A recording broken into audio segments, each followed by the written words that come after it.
A very good morning, students. After discussing about the surface tension, now we are going to proceed towards the next topic, which is the most important one, that is the ascent formula. ठीक है, ascent formula के बारे में पढ़ेंगे, which is also called the rise of the height in a capillary tube. तो इस फॉर्मूले को डिस्कस करने से पहले कुछ एक टर्म्स हैं, हम उनको क्लियर कर लेते हैं. ठीक है, तो सबसे पहले टर्म आती है कैपिलरिटी. क्या होता है? ठीक है, capillarity is nothing but it is the phenomena. क्या होता है? Phenomena of rise of the liquid in a tube. अगर मैं एक बड़ी फाइन ट्यूब लेता हूँ, ठीक है, जैसे मान लो जैसे जूस पीते हो, ठीक है, जूस में देखिए स्ट्रॉ डाली होती है. ठीक है, तो स्ट्रॉ को जब हम पानी के अंदर डिप करेंगे तो उसमें हम देखेंगे पानी का अगर लेवल यहाँ तक है, तो पानी का लेवल यहाँ तक है, तो क्या हो रहा है? लिक्विड जो है उस लेवल से सर्टेन हाइट तक राइज कर जाता है.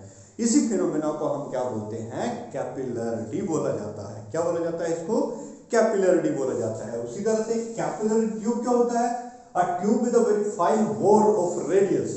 बड़ा फाइन बोर होता है. ठीक है, जैसे अपने पेन के एक रिफल निकाल लो, रिफल का जो रेडियस होगा that will be very smaller as comparison to the length of that rifle. Clear हुई बात ये? ठीक है, तो इस तरह से हमारे पास एक कैपिलरी ट्यूब होती है. अब ये फिनोमेना बड़े ज़्यादा काम आते हैं हमारे. ठीक है, जैसे मान लो अगर आप टॉवल का एक पोर्शन को पानी के अंदर डिप कर दो, तो थोड़ी देर बाद अगर आप देखोगे कि तो पानी जो है उस टॉवल में ऊपर तक राइज कर जाता है. That is because of the capillary action. इसी को हम क्या बोलते हैं? Capillary action. फिर बरसात में अगर आप लोगों ने देखा होगा कि बाहर बारिश लगी होती है तो नीचे पानी अगर बह रहा होता है तो क्या होता है? दीवारों में भी पानी लग जाता है. ठीक है, दीवार पे भी गीली हो जाती है. ठीक है, क्यों? पानी उसके ऊपर राइज करता है. ये सारा का सारा फिनोमेना किसकी वजह से होता है? Capillary actions. ठीक है, क्यों? क्योंकि उन दीवारों में भी छोटे छोटे फाइन बोर्स होते हैं. ठीक है, और सबसे बड़ा बेस्ट एग्जांपल हमारा कहाँ पे होता है? जो हमारे पेड़ पौधे हैं, ठीक है, ट्रीज प्लांट्स वगैरह हैं, ये भी अपना पानी जो एब्जॉर्ब करते हैं. There is some factor helping, that is the capillary actions. कौन सा फैक्टर हेल्प करता है? कैपिलरी एक्शन ही हेल्प करता है. क्लियर होगी बात? So these are the some of the applications of the capillary. तो इसी के रिलेटेड आज हम देखेंगे कि जब हम किसी ट्यूब को किसी लिक्विड के अंदर, ठीक है, लिक्विड के अंदर अगर डिप करते हैं तो what should be the height. को कितनी हाइट से वो लिक्विड जो है ट्यूब के अंदर राइज करेगा. ठीक है, तो इसी के बारे में आज फाइंड आउट करेंगे. तो this formula is called the rise of the liquid in the capillary tube, also called as the ascent formula भी बोला जाता है. इसको क्या बोला जाता है? Ascent formula. तो देखो यहाँ पे we will find the expression for this height. h की वैल्यू हम कैलकुलेट करेंगे by drawing this expression. तो हमने क्या किया हुआ है? there is one capillary tube, जिसको मैंने थोड़ा वाइडर करके बताया हुआ है ताकि हम यहाँ पे कैलकुलेशन जो करेंगे उसको आप इजीली अंडरस्टैंड कर सको. समझ रहे बात? ठीक है, तो हमने क्या एक वाइडर सी ट्यूब कंसीडर किया. अदरवाइज ये वाइडर होती नहीं है. ठीक है, these are very fine hole, बड़ा स्मॉलर रेडियस होता है as comparison to its length. ठीक है, तो मैंने इसको लिक्विड के अंदर डिप किया है, तो डिप करने के कैपिलरी एक्शन होगा यहाँ पे, तो उसकी वजह से क्या होगा? लिक्विड जो है समवट राइज कर जाता है. अब जो लिक्विड का अपर सरफेस का जो लेवल होता है वो दो तरह से होता है. कई कुछ एक लिक्विड जो होते हैं उसमें लेवल आपका कुछ इस तरीके से होता है लिक्विड सरफेस. ठीक है, और कुछ तरीके देखो होगा आपने लिक्विड सरफेस ट्यूब वगैरह में बड़े फाइन ट्यूब होते हैं तो उसमें लिक्विड का सरफेस वो डिप कर जाता है, नीचे की तरफ डिप कर जाता है. That is also because of the force of cohesion और एडिशन. इसके बारे में हम वीडियोस में देख लेंगे. ठीक है, सेपरेट वीडियो डिस्कस करेंगे इस पर. तो जैसे ही मैंने यहाँ पे क्या इस ट्यूब को डिप किया है, किसके अंदर डिप किया है? लिक्विड के अंदर. उसकी वजह से लिक्विड राइज अप कर गया है. ठीक है, अब यहाँ पे लिक्विड जो राइज अप किया तो ऊपर का सरफेस जो है लिक्विड का that will be shaped of the some of the hemisphere shape. ठीक है, वो क्या करता है? नीचे की तरफ डिप कर जाता है. इस तरीके से इसका पर्टिकुलर शेप बनता है. समझ रहे बात? इस तरीके की शेप बनेगी, कुछ इस तरीके की शेप बनेगी. तो यही को हमने इस चीज को एक्सप्लेन किया होगा. क्लियर हुई बात ये? ठीक है, अब देखो यहाँ पे हम लोगों ने क्या फाइंड करना है? पर शुड बी द हाइट. कितनी हाइट पर ये लिक्विड जाकर के क्या करेगा? राइज करेगा. तो उसकी हाइट को हमें कैलकुलेट करना है. तो देखो यहाँ पे देखो, अगर मैं लिक्विड सरफेस लेता हूँ तो हम लोगों ने यहाँ पे देखा था कि लिक्विड सरफेस के मॉलिक्यूल जो है वो एक टेंशनल फोर्स एक दूसरे के ऊपर अप्लाई कर रहे हैं, which will be act as the some strict membrane की तरह काम कर रहे थे. ठीक है, अब लिक्विड का सरफेस देखो कैसा है? डिप किया हुआ नीचे की तरफ, यानी कि सरफेस इसका ये नीचे की तरफ है. तो ऑब्वियसली है, तो जो टेंशनल फोर्स लगेगी वो कैसे लगेगी?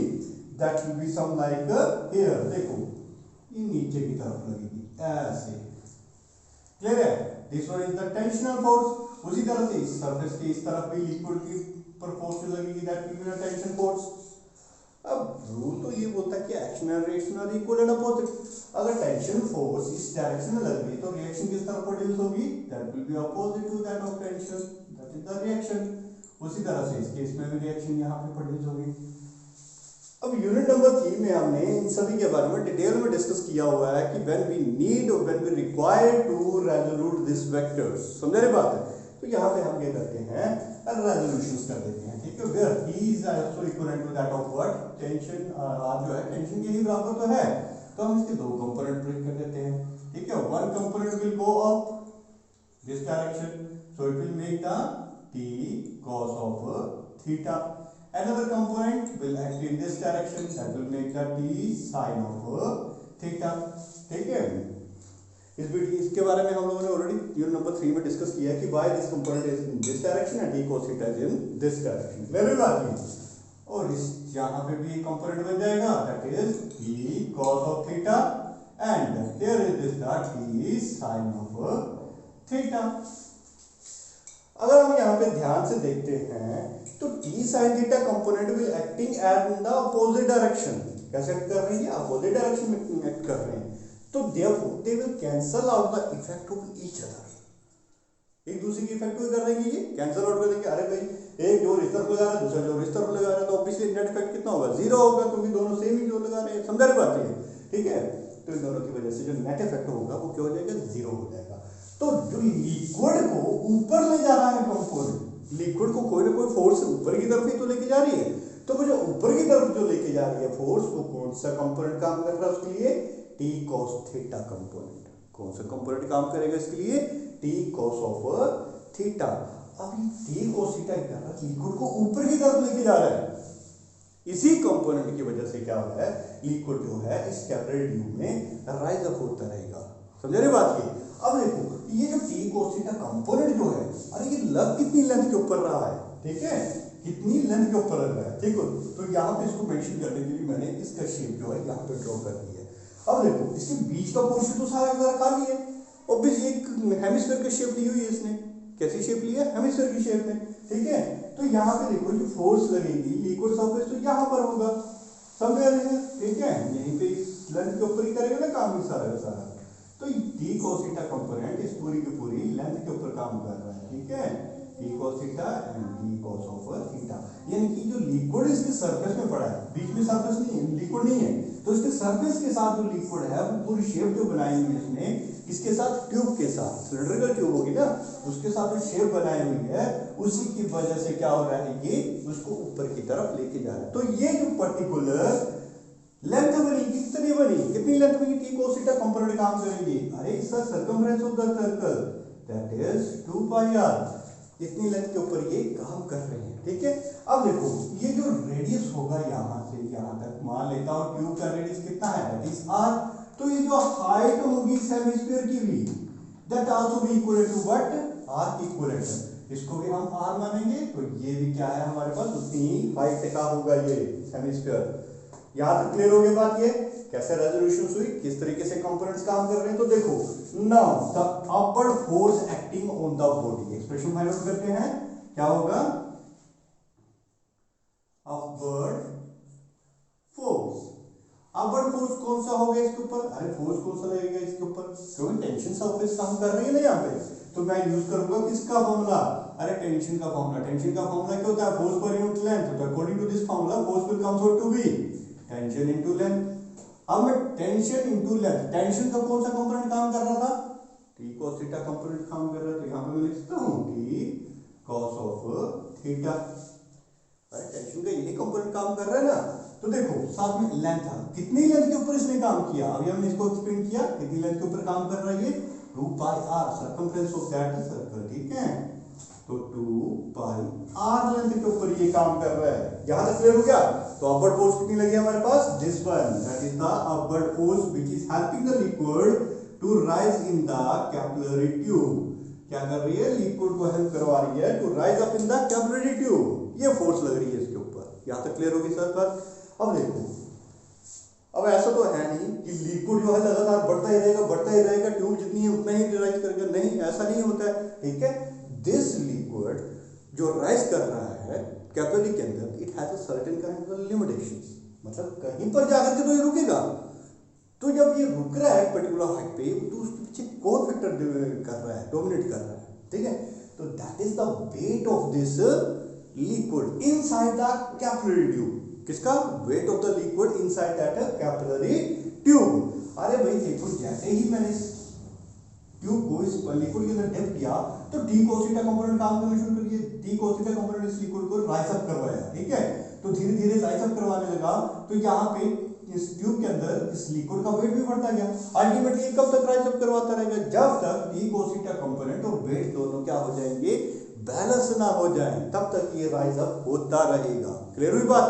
तो दूसरा फैक्टर जो है वो क्या बनेगा, वेट निकालना पड़ेगा हमें इसमें, ठीक है। Give that equation number 1। Now the weight of the liquid inside the tube, wait of the liquid in the tube. अरे ट्यूब के अंदर कितना वेट है लिक्विड का, तो वेट का फॉर्मूला सिंपल सा फॉर्मूला याद रखो, m इंटू वट, g के इक्विवेलेंट होता है, ठीक है। ये आ गया m इंटू जी। तो m क्या है, volume of the liquid into density of the liquid into G. यहां तक समझाई। वेट को कन्वर्ट किया किसमें, m इंटू जी में। तो मास किसके बराबर होता है, वॉल्यूम इंटू डेंसिटी। लिक्विड का केस ले लेना हम लोग, volume into density. Now we have to mainly calculate the volume of the liquid inside this tube. Tube के अंदर जो लिक्विड है उसका वॉल्यूम कितना है उसको कैलकुलेट करना पड़ेगा, ठीक है। तो यहाँ पे इक्वेशन 2 दे देता हूँ, इसको मैं स्टॉप कर देता हूँ, वॉल्यूम निकाल देता हूँ। Now volume of the liquid in the tube, कितना होगा वॉल्यूम लिक्विड का। तो देखो अगर मैं कैलकुलेट करता हूं तो यहां तक इस वैल्यू तक, देखो ये जो मेरे पास हेमिस्फीयर का बॉटम सरफेस आ रहा है, यहां तक आपका सरफेस जो है वो क्या है, यूनिफॉर्म है लिक्विड का। तो इसको मैं नाम दे देता हूं, कितनी हाइट है इसकी, h हाइट है। समझा रहे बात ये, ठीक है। बाकी की हाइट कितनी बची, r के बराबर, रेडियस के बराबर। तो पहले मैं यहां पे लिखूंगा volume of the liquid, volume of the liquid to a height to a height but h height तक वॉल्यूम तो यूनिफॉर्म है लिक्विड का, ठीक है। To a height h plus कर देते हैं इसमें, किसको प्लस कर देते हैं। अरे देखो यहां से लेकर के मैंने क्या किया, इस लेवल तक, इस सरफेस के लेवल तक मैं इसकी पूरी पूरी हाइट ली लिक्विड की। क्या हुआ, शेप ऐसे थी कुछ हेमिस्फीयर की शेप में, तो यहां से बीच से खाली है सारा, तो मैंने यहां से लेकर के यहां तक पूरा का पूरा वॉल्यूम कंसीडर किया, ठीक है। तो कैसे लिखो, यहां पे volume of the liquid to height, कितनी हाइट तक, r हाइट तक। रेडियस तो सभी यूनिफॉर्म है, रेडियस में कोई चेंज नहीं आएगा, ट्यूब का रेडियस r रहेगा। तो कितनी हाइट तक ले लिया मैंने, r हाइट तक पूरा लिक्विड लिया। बट अब यहां पे हुआ क्या, जब मैंने यहां से लेकर के यहां तक लिक्विड जो ले लिया, इस शेप यहां से लेकर के यहां तक का लिक्विड जो ले लिया मैंने, लेवल r हाइट तक है, बट यहां से तो बीच से तो ये खाली है सारा का, यहां पे तो लिक्विड है ही नहीं है। तो मैं क्या करूंगा, इसको माइनस कर देता हूं। क्या कर दूंगा, माइनस कर देता हूं। अब माइनस कर दिया तो इसका मतलब क्या होगा, कौन सी शेप को माइनस किया मैंने, हेमिस्फीयर की शेप को, ठीक है। वॉल्यूम ऑफ हेमिस्फीयर, किसको माइनस कर दिया, volume of hemisphere. Now I can calculate this volume. देखो वॉल्यूम कितना बनेगा, वॉल्यूम ऑफ द लिक्विड वो हाइट h, वॉल्यूम का फॉर्मूला कितना होता है यहां पे, ठीक है। अरे शेप कैसी है इसकी, सिलेंड्रिकल शेप है। कैसी शेप है, सिलेंड्रिकल शेप है। And the volume of the cylinder pi r square h, pi r square into h, बात क्लियर हो गई है। Plus volume of the liquid to height h, यहां से लेके यहां तक वॉल्यूम कितना होगा लिक्विड का, सेम वही फॉर्मूला, पाई r स्क्वायर h। h की जगह इसकी हाइट कितनी है, r हाइट है, अभी हमने बोला ना, डिस्कस किया इसके बारे में, हाइट कितनी है इसकी, r है। माइनस कर दिया, क्या, हेमिस्फीयर की शेप में ये खाली है सारा, ठीक है। हेमिस्फीयर का फॉर्मूला 2/3 पाई r क्यूब। यहां तक क्लियर हो सारी बात, ठीक है। तो अब इसको सोल्व कर लेते हैं, देखो कैसे करेंगे सोल्व। ये बन जाएगा मेरे पास pi r square h plus pi r cube minus of 2/3 pi R cube. दोनों में देखो कॉमन क्या है मेरे पास, pi are square H plus pi R cube common आ गया, अंदर बचा 1 माइनस ऑफ 2 अपॉन वर्ट 3। तो इसको सोल्व कर लो, pi are square H plus pi R cube और एलसीएम आ गया मेरे पास 3, तो 3 माइनस ऑफ 2 1, ये बचा मेरे पास। क्लियर हुई बात ये, ठीक है। अब देखो यहाँ पे तो मेरे पास वॉल्यूम जो बना इसका पाई आर स्क्वायर एच प्लस कितना आ जाएगा 2 माइनस 3 माइनस 2 1 बचेगा, तो ये बचेगा 1/3 पाई आर क्यूब आ गया। तो दिस इज द वॉल्यूम। इसको थोड़ा सा और मॉडिफाई हम कर सकते हैं, एक मिनट बच्चे। हाँ देखो यहाँ पे इसको हम थोड़ा सा और मॉडिफाई कर सकते हैं। मॉडिफाई कैसे करेंगे, देखो volume will comes out to be, कितना आ जाएगा volume, pi are square common निकाल सकते हैं दोनों से। देखो पाई आर स्क्वायर कॉमन निकाल लिया, अंदर कितना बच जाएगा मेरे पास वर्ड एच बचा यहाँ से प्लस, ये बात क्लियर हुई, कितना बचा एच बचा अंदर और यहाँ पे कितना बचा आर बचा, are upon 3। This is the volume of the liquid inside this capillary tube। ये वॉल्यूम है लिक्विड का, यहाँ बात क्लियर होगी सारी, ठीक है। अब क्या करेंगे हम, इस वॉल्यूम के फॉर्मूले को इसमें सब्स्टिट्यूट कर दे, वेट निकालना था हम लोगों को, तो weight will comes out to be what, volume का फॉर्मूला आ गया मेरे पास pi are square H plus R upon 3 into rho into G, that is the weight. क्या किया था, क्या हुआ था, T cos theta component liquid को ऊपर ले जा रहा था, कब तक ले जाएगा, जब तक वेट ऑफ द लिक्विड जो है वो किसके बराबर हो जाए, टी cos थीटा कंपोनेंट के बराबर हो जाएगा, ठीक है। हम we can write it as at equilibrium, equilibrium condition पर क्या हुआ, ये जो फोर्स है अपवर्ड फोर्स जो है इसके ऊपर जो लग रही है वो किसके बराबर हो जाएगी, the weight of the liquid. तो मैं इसको ऐसे लिखता हूं, F is equal to weight at equilibrium condition के ऊपर, ट्यूब को डाला, टी cos थीटा काम करना शुरू कर दिया, क्योंकि sin थीटा तो एक दूसरे को कैंसिल आउट कर रहे थे, टी cos थीटा ने काम करना शुरू कर दिया, क्या कर रहा था, उसको लिक्विड को ऊपर की तरफ लेके जा रहा था।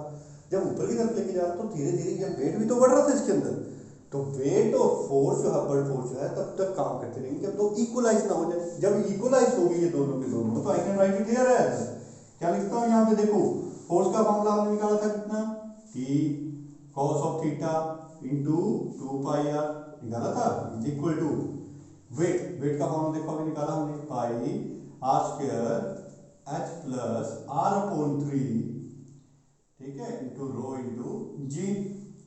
देखो क्या कैंसिल आउट हो रहा है भाई, यहाँ पे पाई के साथ पाई कैंसिल आउट हो गया, एक आर के साथ एक आर कैंसिल आउट हो गया। तो मुझे निकालना क्या है, एक्चुअल में हाइट निकालनी है, तो मैं इस फैक्टर को यही करने देता हूँ, T cos of theta into 2 बचा यहाँ पे, ठीक है, और मुझे एच निकालना है, आर को भी नीचे गया, यहाँ से एक आर बचा था आर, और यहाँ से rho into G is equal to H upon R upon 3। बात क्लियर हुई है। सिंस अरे आर देखो, आर जो है वो क्या है, radius of the capillary tube है, क्या है, रेडियस है कैपिलरी ट्यूब का।